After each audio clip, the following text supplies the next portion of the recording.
Aujourd'hui, la Floride, c'est encore l'incertitude.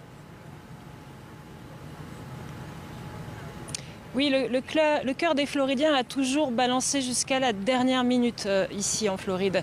En 2008, Barack Obama avait remporté l'État avec 3 points d'avance sur le candidat républicain, mais John McCain avait mené la campagne de front tout du long. Donc ça s'est joué vraiment au dernier moment. Même chose en 2012.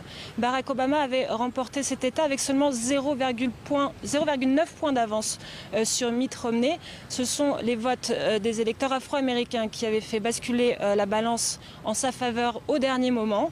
Maintenant, rien n'est sûr pour cette année concernant ce vote afro-américain. Sera-t-il favorable à la candidate démocrate Hillary Clinton? Rien n'est moins sûr. Donc nous saurons encore à la dernière minute si cet État restera bleu ou s'il virera au rouge. Oui, oui. Quelle est l'ambiance sur place et qu'est-ce que vous avez pu voir? Vous avez l'impression d'une forte mobilisation, des files d'attente devant les bureaux de vote, les gens sont mobilisés pour voter?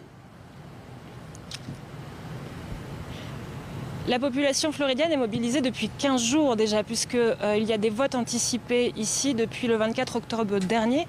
Donc en fait, c'est un flot continu de gens qui se sont rendus dans les bureaux de vote et on constate que cette année, encore une fois, la mobilisation est plus forte que d'habitude. On a même atteint ici des records, puisque dès hier, c'est plus de 50% de la population qui avait voté en Floride. Près de 6,5 millions d'électeurs s'étaient déjà rendus aux urnes. Alors aujourd'hui, oui, il y a eu du monde, mais moins que dans d'autres États.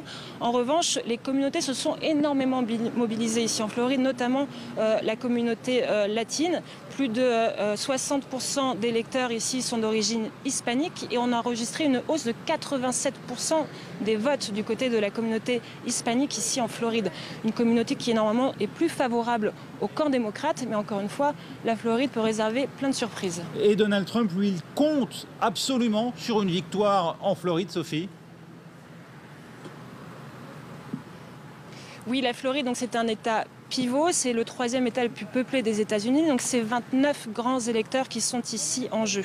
Alors selon les calculs électoraux, Hillary Clinton peut se passer de la Floride pour remporter la Maison-Blanche car elle aurait suffisamment d'autres États acquis à sa cause, ce qui n'est pas le cas de Donald Trump. Si il perd en Floride, cette défaite pourrait lui coûter la Maison-Blanche. Il a vraiment besoin de cet État pour remporter la course.